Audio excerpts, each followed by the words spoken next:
Let's get started. Just starting to make sure everything is where it should be.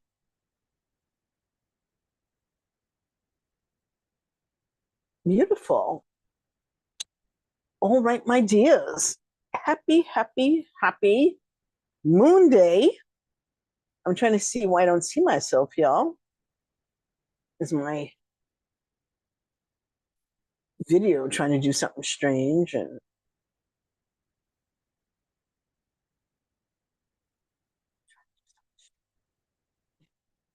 let's see. I'm not seeing myself. Hello, video. We're on. We're open. Let's see now.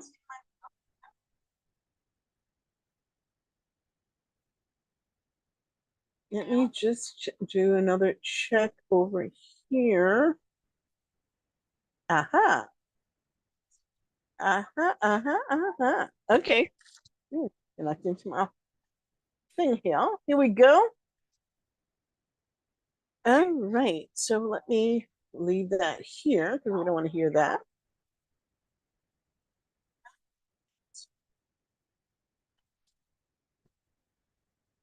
Okay. So happy, happy, happy Moon Day. I'm glad to be with you tonight, although I've been having a crazy, crazy, crazy day.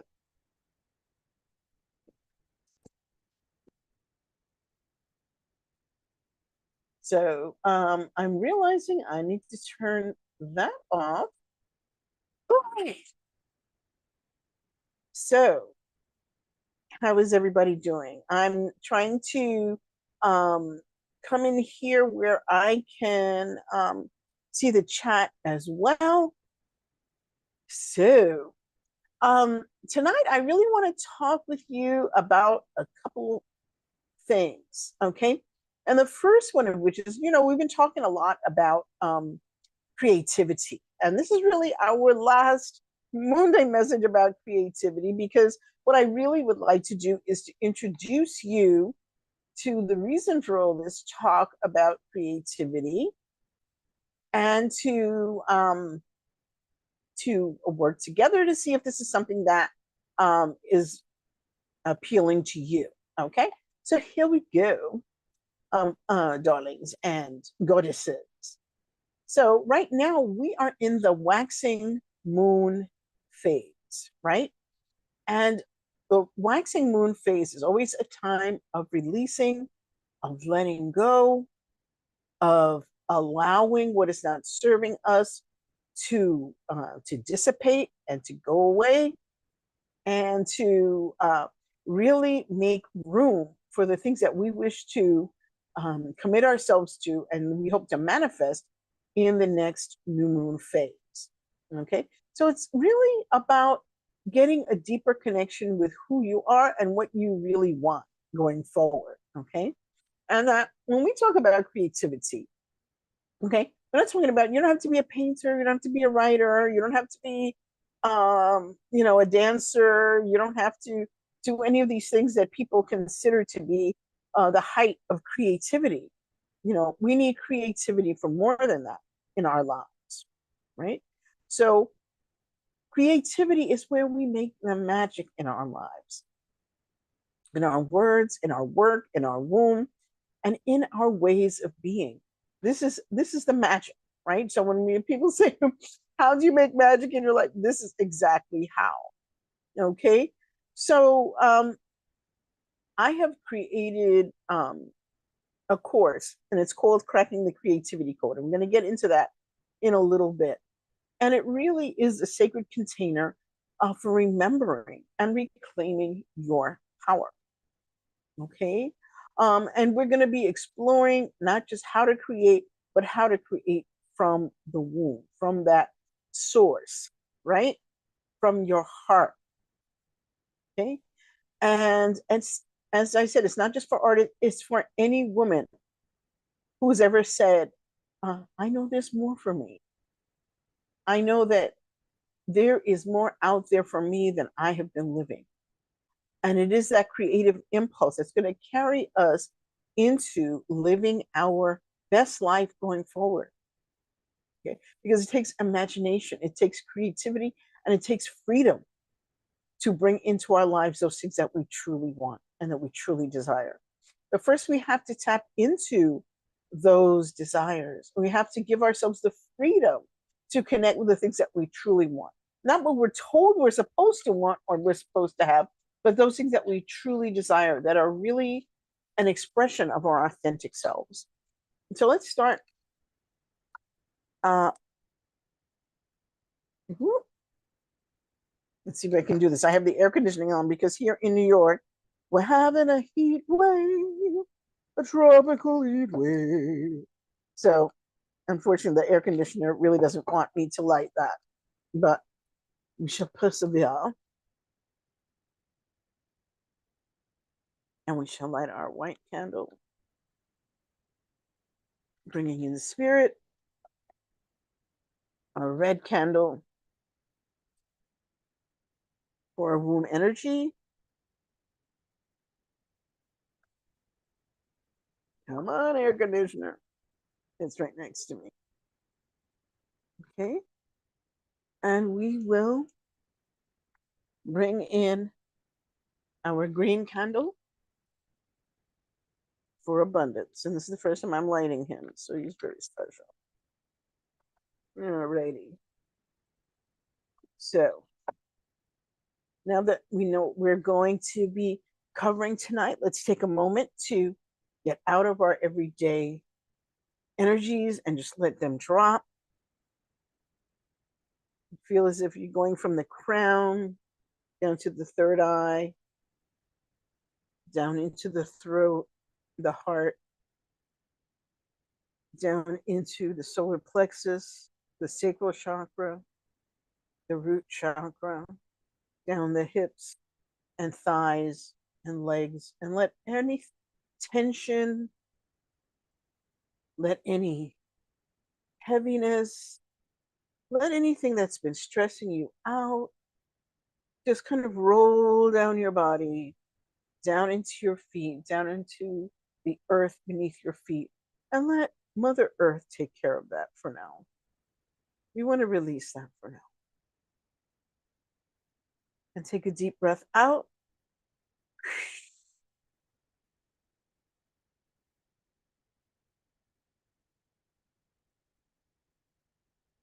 Here we go. Okay. So, if you've been following me for a while, you know that I talk about the 7 tenets of creativity. And I want to talk about one in particular for tonight. And that one is the freedom to make mistakes. And I know we live in this world where we hope to never make a mistake because 9 times out of 10, we fear that maybe somebody will, capture it on video or some other way or in pictures that will have us remembering that mistake forever. It's not like the old days where you could, the whole world didn't have to know your business all the time. And I think that adds an extra layer of pressure on us in this day and age to never let anybody see us when we are not at our best. I know I have that issue, and I think it happens for me with appearance, right? For example, had to do a little bit of a face before coming on camera. I just don't feel comfortable um, without doing a little bit of a face to come on camera. And I think part of that too is like, as I told my daughter, who wears no makeup ever, right? And we had this duo going about whether we should be or shouldn't be wearing makeup. And she doesn't like to wear makeup because she doesn't feel comfortable wearing it. And I completely understand that. But I grew up in the 70s where we were at we're out dancing every weekend. And if you didn't look like somebody hit you in the face with a bag of makeup, you just didn't do it right. So I always feel like that's how I feel the most comfortable and the most me, right? So, that is like a kind of a nothing um thing to worry about, right? Whether you have on your makeup or you don't have your makeup on, or how do you look, or whatever. But we also have a lot of deeper issues that we focus on as well, that we fear that we don't want to look foolish. And this is sometimes why we don't start doing those important tasks that we want to do. Especially, I was talking to somebody the other day who said they'd been married for 25 years. And, I can identify with that because I was married a long time when I was married. And that she had been afraid to leave, not because, you know, she didn't want to go, not because it wasn't terrible, but everybody looked at her marriage and thought this was the perfect marriage, you know, because she was putting on a face, a mask, so that nobody really knew what her marriage was like. So she didn't want to leave because she did not want to give up that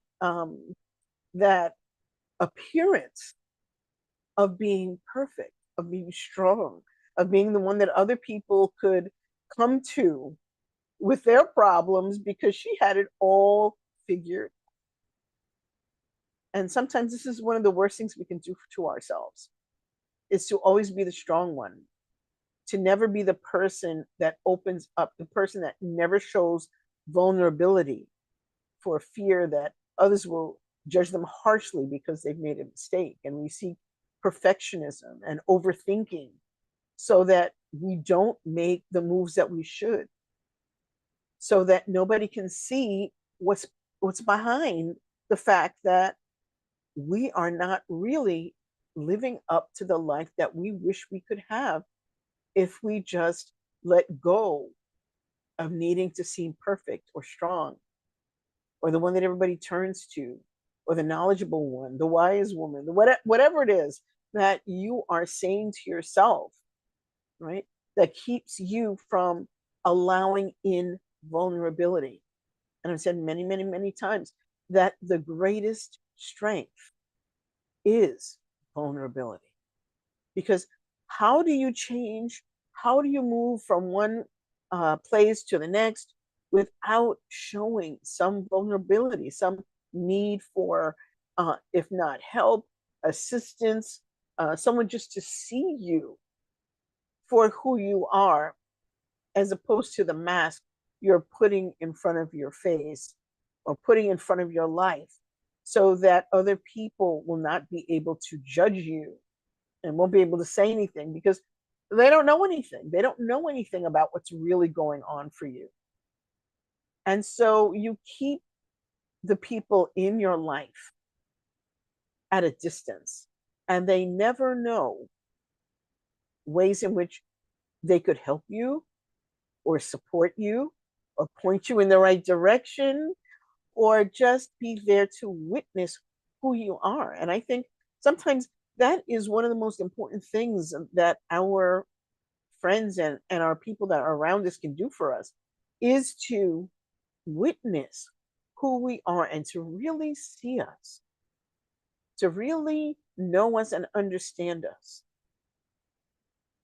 And that's something that we give away when we seek to overthink. We think to be perfect in what we're doing, or even to be a people pleaser, right? Because when we are doing things that other people want us to do, sometimes that can seem like a strength. Oh, yes, I have time to do this thing for you, even if it means that I am not doing for myself what I need to do for myself, but that people pleasing attitude may just seem like a strength to other people outside of yourself, when inside you know that the only reason why you're doing all this behavior is because you are not strong enough to stand up to the desires of other people, or to honor your own true desires as to what you wish to create in your life. And to me, this is one of the most important things that we can focus on, as I was saying. So there are two things that I want each of us to ask ourselves as we're going forward. And that is, number one, What part of me is longing to be expressed? What part of me is longing to be expressed? You can put your hands on your body wherever you feel comfortable. You know, mine are going on the womb, right? But ask yourself this question. Maybe even close your eyes for a moment and ask yourself, what part of me is longing to be expressed? It could be some creative aspect of yourself, such as writing, singing, dancing, whatever, because we all have that creative impulse, which is just as strong as any other drive we have, the drive for food, clothing, shelter, sex, creativity. They are all bound up together as essential needs for all of us. And now here's our second question. What creativity have I silenced that wants to speak now? That's interesting because I keep getting these notifications from my family chat. So somebody wants to speak about something. What creativity have I silenced that wants to speak now? And I think this kind of goes a little bit to um, thinking back, maybe even to childhood, and thinking about what creative endeavors really sparked your interest and really made you feel happy, joyful, and free. Because that's what creativity is about. It's not about strictures and structures and doing it, you know, it's not about coloring within the lines, even though that's an acceptable practice if you want to do it. But it is about the freedom to do whatever it is that you wish to do. And usually, sometime in childhood is when we give up on those impulses. You know, maybe somebody told you, well, you're never going to make any money as a painter or as a writer or as a dancer, or maybe you just annoyed everybody because you were too exuberant, you know, in doing cartwheels in the house or whatever. And this is when we start to give up on our creative impulses, these vital creative energies. I think it was Picasso who said, every child is born an artist, but they get educated out of their creativity. When they get educated, not just by home, by school, by society, that tells us being creative beings is not something to be valued.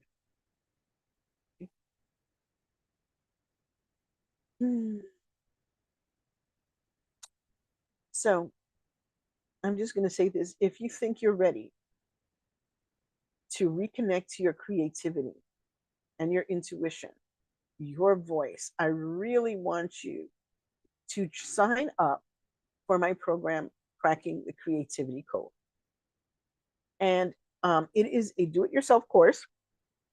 So that means that once you sign up, you will have access to all the materials for you to go through. It is a 3-week program that really boosts your creativity. And the reason why I do it now, I usually do it either in the spring or the summer, is because this is when our creative energy matches the creative energy of the earth, of the womb, right? Spring and summer is when everything comes alive, when everything is in bloom, where everything is being created. You know, when I used to teach elementary school, we used to do a thing on, you know, why is spring special? And because everything is born, everything comes out of the hibernation of winter. And that goes for every living thing in that springtime era. So now is the time Now is the time when our creativity is at its maximum so that we can delve into this creative energy and really expand and be excited about what we could create, especially at a time when most of us have more freedom from our job. We go on vacation. We, maybe if we're lucky, we have like either Fridays off or an early Friday. So we have more time to devote to creative pastimes and we feel freer. It's warm and we feel good about ourselves. And it's time to activate that innate creativity that we have and that we may have stifled or did not even recognize that that's what we were doing, but just not feeling free and happy because creativity, the whole idea of it is to bring us juiciness and joy in our lives. So let me tell you a little bit about cracking the creativity code. And I'm just going to say it very briefly. And you guys, I'll give you a link where you can check it out and see if this is something that interests you. But I love this course and I really love it because it does help um, open up the creative flow and the creative juices. The first week of the course, because I said it's 3 weeks, the first week of the course is called Meeting Your Muse. Now, if you don't know, in fact, I was just watching Hercules yesterday. Why I don't know, but the Muses were 9 demigoddesses, daughters of the Greek god Zeus, who were known for all of the arts. So you had goddesses of writing, of art, of not only song, but sacred song, and of poetry. So they originally started as 3 daughters and somehow ended up being 9 daughters. But what can I tell you? That's mythology for you, right? Um, so they were 9 daughters of Zeus. And basically, they would go around bestowing creative energies to people and creative inspiration to people who were seeking them out. And so when you seek to meet your muse may not be the one that you think it is, or even one of the established 9 muses. Your muse may be just your own personal muse goddess that you can work with, that you can visit, that you can ask for inspiration and guidance. And this is done through meditation. It's done through different audio recordings that you can listen to, done through journaling or artwork. It's really up to you. And during the course, not only do you get the 3 units, but you also get a creativity um, journaling manual that spans the entire length of the course. So you can answer a question a day, or you can answer however many you like, but it is really designed to help you explore your own creative impulses, right? So after you've met your muse and now you have a goddess that you're working with, then we go to stalking your story. And by story, I do not mean like a written story or anything like that, or like a piece of writing. When we talk about our story, we're talking about our personal story, our personal life story.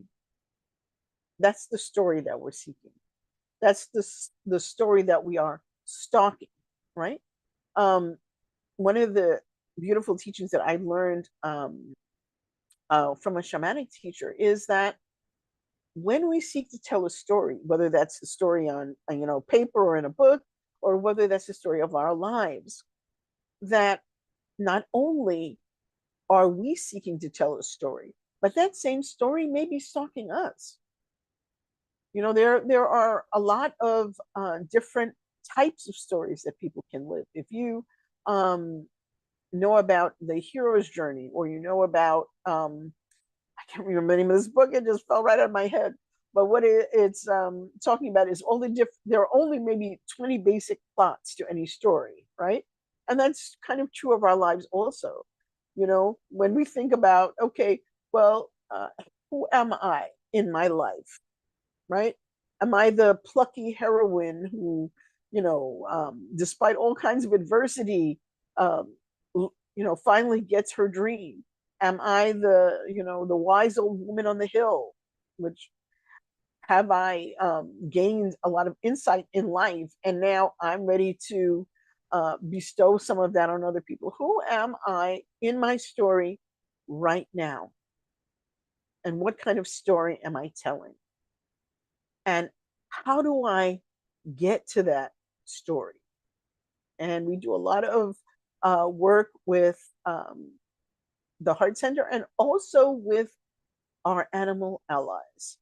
And so um, you may find that, a lot of times people ask, well, what's your spirit animal? I don't really go for spirit animals or whatever, because that's kind of a made up concept. But we do have animal helpers in our lives. So, what animal might come forward for you whose medicine you need in your life right now to help you move from where you are to where you want to be? And a lot of times when we are in transition and we're moving forward with our lives, we do develop some kind of animal ally. Or, you know, how many of you can say that? Say, every time you turn around, you see a little white dog, a little, you're just walking down the street, there goes a little white dog. And then you go and you're driving in your car, and out on the streets, there's a little white dog. That animal helper has a meaning for you that you can research by looking, well, what does a little white dog mean spiritually, and see how it dovetails with where you are right now. Okay.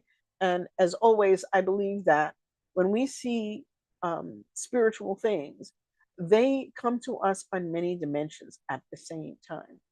So it may just be, a lot of people in your neighborhood suddenly got little white dogs. It could mean that a white dog, now dogs are generally family animals, so it may have something to do with your family that this ally is trying to show you. So um, it's up to you though to decipher it, and that's the beautiful part, is nobody can tell you what this means for you. They can only point you in certain directions, and you have the responsibility.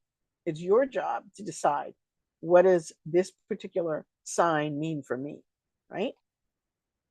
And then we get to the third part, is breaking out of your box.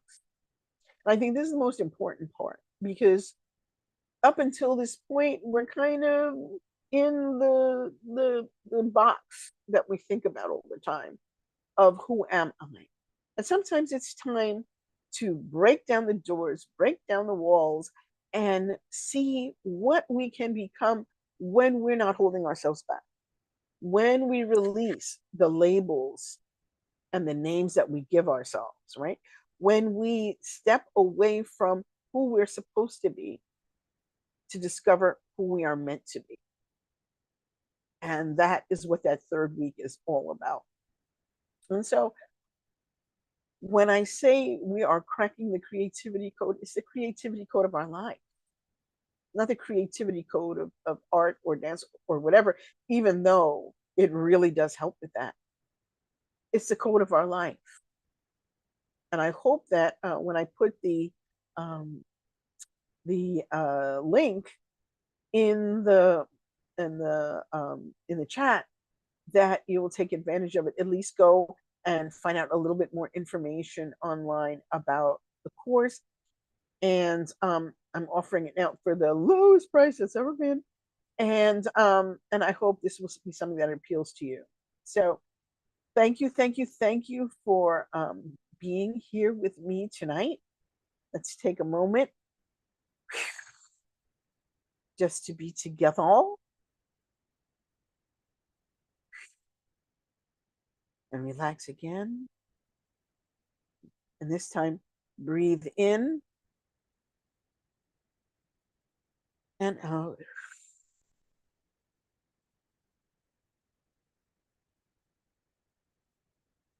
And enjoy the rest of your night. Thank you, thank you, thank you so much for being with me And I'll see you next time. Bye bye.